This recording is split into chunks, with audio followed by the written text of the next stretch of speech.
kita sudah meninggal, kita masuk di alam yang baru. Namanya alam barzakh. Mau kita jawab ini apa yang dikerjakan ini orang di alam barzakh. Kita lihat dulu. Barzakh itu artinya pemisah. Ada dua hal, ada yang memisahkan. Itu kita baca, ada dua kali kata barzakh dalam Al-Quran.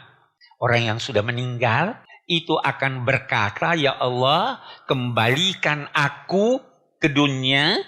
Semoga aku dapat beramal soleh yang pernah kutinggalkan di sana. Kehidupan di barzakh ini berbeda dengan kehidupan di dunia. Alamnya lain. Lain sekali alam. Kita menemukan uraian-uraian ulama tentang alam barzakh. Di barzakh ini, yang pertama, semua orang menyesal. Yang meninggal, semua menyesal. Tidak ada yang tidak menyesal. Itu dilukiskan bahwa di dunia ini diibaratkan sebagai suatu tempat yang sangat gelap. Ada yang berseru, hai manusia, ambil bekalmu sebanyak mungkin di dunia ini. Tetapi ketahuilah, yang mengambil banyak menyesal, yang mengambil sedikit menyesal, yang tidak ambil menyesal. Anda mau ngapain sekarang? Waktu di barzakh, mereka lihat bahwa yang ada di dunia ini yang dimiliki untuk diambil itu adalah berlian-berlian. Yang enggak ngambil menyesal enggak? Dia berkata, mbok saya ambil satu. Yang ambil sedikit, menyesal. Yang ambil banyak, menyesal juga. Masih banyak saya bisa ambil. Ada hadis berkata, la tandamunna yaumal qiyamah min tasbihatin wahidatin lam tusabbihuha. Kamu pasti akan menyesal di hari kemudian di barzakh. Kenapa ada kesempatan mengucapkan subhanallah, kamu tidak ucapkan. Jadi semua menyesal. Hanya saja kita lihat lebih jauh. Di barzakh ini orang belum masuk surga kan. Tetapi ada orang yang ditunjukkan tempatnya sehingga dia lihat surga. Ada orang yang ditunjukkan tempatnya sehingga dia lihat neraka. Itu siksaan luar biasa. Al-Quran menyatakan, An-naru yu'raduna 'alaiha ghudwan wa 'ashiyya wa yauma taqumus sa'a adkhilu ala fir'auna asyaddal 'adzab. Ini salah satu ayat yang menjelaskan bahwa kalau begitu di barzakh ada siksa. Itu yang orang katakan siksa kubur. Ya kan? Hadis-hadis banyak sekali menyangkut siksa kubur. Nah, melalui amal kita. Mari kita baca dulu hadis. Supaya lebih jelas.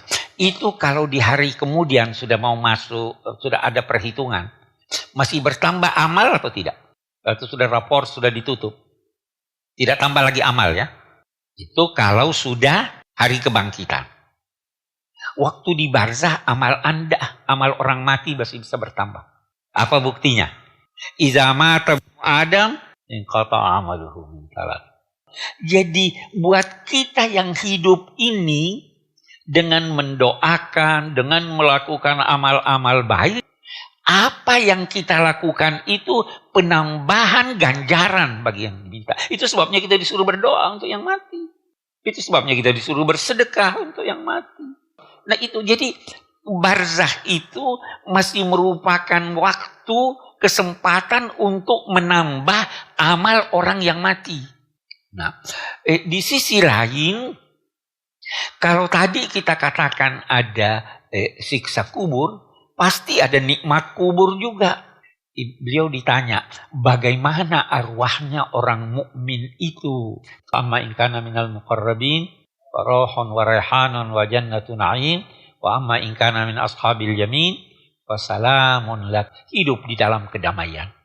Dia boleh jadi berpindah dari satu tempat ke tempat yang lain untuk melihat ini, melihat itu, dan lain-lain sebagainya. Itu mereka menunggu. Menunggu datangnya kiamat, dan menunggu datangnya kiriman dari orang-orang yang hidup, dari keluarganya, dari temannya. Saya pernah dapat cerita, saya kira simbolik tapi cukup bagus. Katanya begini, ada orang-orang di alam barzakh itu yang dia lihat duduk tenang, dan ada juga yang berlarian menuju ke satu tempat untuk mengambil sesuatu. Ada yang bertanya kepada yang duduk tenang, kenapa kamu duduk tenang? Orang-orang kesana ngambil. Dia bilang, itu yang kesana ngambil, itu mengambil doanya orang-orang beriman yang mendoakan ighfir lana wa li ikhwanina alladzina sabaquna bil iman. Ya Allah, ampuni kami dan orang-orang mukmin, lil muslimina wal muslimat wal mu'minina wal mu'minat al ahya'i. Dia tidak sebut namanya. Ya. Jadi tidak ada, jadi berkejaran. Dia bilang, saya sudah dikirimi sama anak saya, keluarga saya. Sudah ada tanda khusus, dia sebut nama saya. Jadi kirimannya langsung sampai pada saya. Nah, itu sebabnya ada ulama-ulama yang berkata, kalau berdoa, sebut namanya, kirim langsung kepada dia. Oke. Ini kita akan jalani semuanya. Percaya atau tidak, kita akan jalani. Wallahu a'lam.